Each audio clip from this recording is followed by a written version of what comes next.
You found them naked in your bed. I asked her to leave. And him? He just lay there. Silent. Then he said it wasn't enough. Our 10 years. My life. And then I knew. It was over. All of it. Today started like any other Tuesday. Except I felt like absolute garbage. It barely slept. My head was fuzzy. And my throat felt like sandpaper. But hey, bills don't pay themselves. So, I kissed my boyfriend. Mark M. 25. Goodbye. A quick peck. Trying not to pass on whatever germ factory I was becoming. And headed to work. 2 hours in. I was definitely running on fumes. My manager, probably seeing the walking zombie ID become, took one look at me and told me to just go home and rest. Normally, am the type who'd power through. Especially with overtime on the horizon this week. But honestly, I just couldn't. The thought of collapsing into bed was too appealing. So, I texted Mark. Hey. Feeling rough. Manager sent me home. Heading back now to crash. I knew he worked nights and usually slept through the day. So I didn't expect a reply. It was more a courtesy. A heads up that my car would be in the driveway earlier than usual. The drive home was a blur of aching muscles and a pounding headache. All I wanted was my bed. A blanket. And maybe some soup. I pulled into our driveway. The familiar comfort of home almost within reach. But as I stepped out of my car, a cold dread started to seep in. My front door was slightly ajar. Which was weird. But not immediately alarming. It was what I saw next. Right there on the welcome mat. That made my stomach lurch. 2 pairs of shoes. His worn-out sneakers. Definitely. But next to them, a pair of sleek, black women's boots. Not mine. Definitely not mine. My mind tried to rationalize. Maybe a friend. Maybe a delivery? But the cut of the boot. The small heel. No. These belong to someone else. My heart started thumping like a trapped bird against my ribs. No. This isn't happening. My first instinct, my primal urge, was to turn around, get back in my car, and drive as far away as possible. But then, the boot stared back at me, demanding answers. My hands were shaking as I pulled out my phone. I dialed Mark's number, hoping, stupidly, that he would pick up, that I could give him a chance to explain, to somehow avoid walking into whatever nightmare was waiting for me. He didn't answer. Of course, he didn't. Every muscle in my body screamed at me to run, to leave. But I had to know. The silence from inside the house was deafening, amplifying the sick throb in my head. It took what felt like an eternity. But I built up some sort of perverse courage, a desperate need for the truth. No matter how ugly. I pushed the door open. Slowly. A sliver of light illuminating the hallway. Nothing. Just an eerie quiet. My feet dragged me towards our bedroom. Each step heavy. Each breath shallow. The door was slightly ajar. I pushed it open. Just enough to see inside. And there they were. Both of them. Lying in my bed. Completely naked. Fast asleep. Just like something out of a goddamn movie. Only this wasn't Hollywood. This was my life. Shattering into a million pieces right before my eyes. Okay. I took a breath. Or tried to. Seeing them there. In my bed. It was like a gut punch that knocked all the air out of my lungs. My vision narrowed. My head throbbing even harder than before. For a second, I just stood there. Frozen. The smell of cheap perfume and betrayal thick in the air. Then, something in me snapped. Not in a screaming, hysterical way. Not yet. It was more like a cold clarity cutting through the shock. I walked over to the bed. My footsteps surprisingly steady. He was still out cold. Sprawled like he owned the damn world. The other girl was tucked against him. I reached out and shoved Mark's shoulder. Hard. Mark. Wake up. My voice was low. Shaky. But it was there. His eyes fluttered open.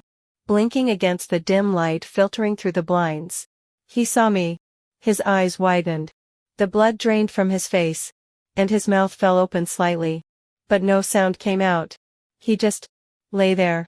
Like a deer in headlights. Or maybe more like a corpse. He didn't move an inch. Didn't try to cover himself. Didn't even flinch. It was like his brain had just completely blue-screened. My gaze flickered to the girl beside him. She was starting to stir now. Eyes slowly opening. then snapping wide when she saw me standing there. Her face went from sleepy confusion to pure, unadulterated terror in a split second. "I don't know who you are," I said, my voice still eerily calm. "But can you please get dressed and leave?" She didn't need to be told twice. She scrambled out of bed, grabbing her clothes from the floor in a frantic rush, barely making eye contact. As she was pulling on her jeans, she mumbled, "I'm so sorry." I watched her for a moment, then shook my head. "You don't have to apologize to me," I told her, my voice flat. "At the end of the day, you're not really in the wrong here. You don't owe me anything." My focus wasn't on her. She was just a prop in his betrayal.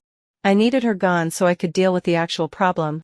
She didn't say another word, just grabbed her boots and bolted out of the room, her footsteps echoing as she ran out the front door. Then, it was just us. Mark still hadn't moved. He was just lying there, naked, staring at the ceiling, completely silent. The sheer audacity of his inaction, his cowardice, started to boil inside me. "What the hell, Mark?" I finally managed to snap, my voice cracking now. "Get out of that bed. Get dressed. And start talking. Now." He slowly, sluggishly, sat up, pulling the sheet around his waist. He still didn't say anything, just looked at me with those vacant, terrified eyes. I swear, he looked like a child caught stealing cookies. But this wasn't cookies. This was our entire life. "Don't you dare just sit there," I practically spat, pointing at him. "You think you can just do this in our bed, and then not say a single damn word? Give me answers, Mark. Now." He finally found his voice. A whisper. It's been going on for a couple months." My stomach dropped, an icy wave washing over me. 2 months. 2 months of him looking me in the eye, sleeping next to me, lying to me. "Why?" I demanded. His next words were like a match to dry tinder. Because we only had sex once or twice a week. It wasn't enough for me." My jaw clenched so tight I thought my teeth would shatter. That's his excuse. 10 years. And it boils down to that. The rage started to build. A hot, roaring inferno. And then he tried to dig his own grave even deeper. We didn't do anything," he mumbled, trying to look anywhere but at me. That was it. The absolute, undeniable breaking point. My voice ripped through the room. "Are you kidding me, Mark?" They were both literally butt naked. "How dumb do you think I am? You think I just stumbled into a naked sleeping party?" I was screaming now. Full-throated. The kind of scream that tears your throat. "It's over, Mark. It's over. Everything is over." The words tumbled out, fueled by pure disbelief and a pain so sharp it felt like physical agony. 10 years. Our anniversary is in 2 weeks. How could you do this to me? How could you lie to me for 2 whole months? For this? I was shaking, my entire body vibrating with a mix of fury and soul-crushing despair. To hear his pathetic excuse, to watch him try to lie so blatantly even after I'd found them naked in bed. It wasn't just the cheating that hurt. It was the utter disrespect. The assumption that I was so stupid I wouldn't see through his bullshit. It solidified everything. There was no coming back from this. Here we go. Reddit. The last piece of this absolute dumpster fire of a morning. After I completely lost it on him. After hearing his pathetic excuses and his even more pathetic lies. Something in me just clicked. The screaming stopped, replaced by a cold, hard resolve. I looked at him, still trying to pull off the wounded puppy act. And all I could think about was our 10-year anniversary. 2 weeks. 10 years of my life. Gone. Just like that. Part of me, a tiny, sick part, was relieved I found out now. Before we celebrated a decade of what I thought was love and loyalty. Imagine the pain of going through that anniversary, only to find this out a month later. The thought itself is nauseating. But the way I found out, that's what's gonna haunt me. Finding them like that, in my bed, is a visual I'll never unsee. And then, it all started to flood in. All those little things. All those gut feelings I had dismissed because I thought I was being paranoid. People always say, "You just know," or "trust your gut." And I used to think that was some kind of woo-woo bullshit. How do you just know something so devastating without concrete proof? But damn. Reddit. It's real. My gut was screaming at me for weeks. Maybe months. I remembered the glitter. Oh. My coworker wears a lot of glitter. He'd say, casually brushing it off his cheek or his shirt. She must hug me. At the time, I'd just roll my eyes and tell him to be more careful. Now, I realize how laughably stupid that excuse was. Then there were the location pings. He'd say he was going to the beach for a drive, which he loved to do to clear his head. But then I'd check our shared location and he'd be stopped at some random gas station miles inland, or in an area I didn't recognize at all. When I'd ask him about it, he'd get defensive. Maybe even a little annoyed. My phone's probably bugging out. Baby. Or I just quickly stopped for gas on the way. He'd always follow it up with a sincere sounding, I would never cheat on you. You know I love you. A part of me, the part that wanted to believe in the life we'd built, swallowed it. The other part, the small, quiet voice in my head, just didn't buy it. That voice, turns out, was yelling the truth all along. My mind is truly blown. He took me on a date yesterday. A nice dinner. He bought me flowers. Pink ones. My favorite. He looked me in the eyes, smiled, and acted like everything was perfect. I thought it was a sweet gesture. A way to connect before the busy week ahead. Now, I realize it was probably just guilt. A performance. A last-ditch effort to keep his two lives separate. To string me along until our anniversary. Maybe even beyond. I hear people say that for men. Cheating is often just sex. Not an emotional thing. And maybe for him, that's true. Maybe it was just physical release. But what the actual fuck, Mark? Does just sex somehow erase 10 years?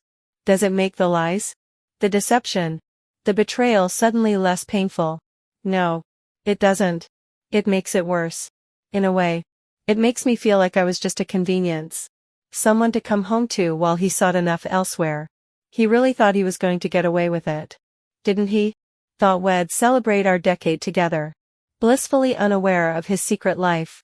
Get out, I said. My voice steady now. Devoid of tears or screams. Get your things. You're not staying here. He started to protest. To beg. To try to apologize. But I just cut him off. I don't want to hear it. Just go. I watched him pack a duffel bag. Still looking like a shell of a man. And then I practically shoved him out the door. The apartment feels eerily quiet now. Too quiet. I'm completely heartbroken. Read it. My head is still throbbing. My body aches. And I'm trying to process WTF just happened. On top of being physically ill. My immediate plan is to pack up all his things and just get them out of my sight. Then, I need to try and get some actual rest. Because my body is shutting down. My long-term goal. To try and relearn myself after losing 10 years to him. 10 years of building a life. A future. An identity around us. Now, it's just me. I need to figure out who me is again. So, here's my question for all of you who've been through this or have any wisdom to share. How do you even begin to untangle yourself from a decade-long relationship that ended like this? What are the first concrete steps? Beyond kicking him out. To actually starting to heal and move on when your entire world just shattered. I feel lost and sick and just empty.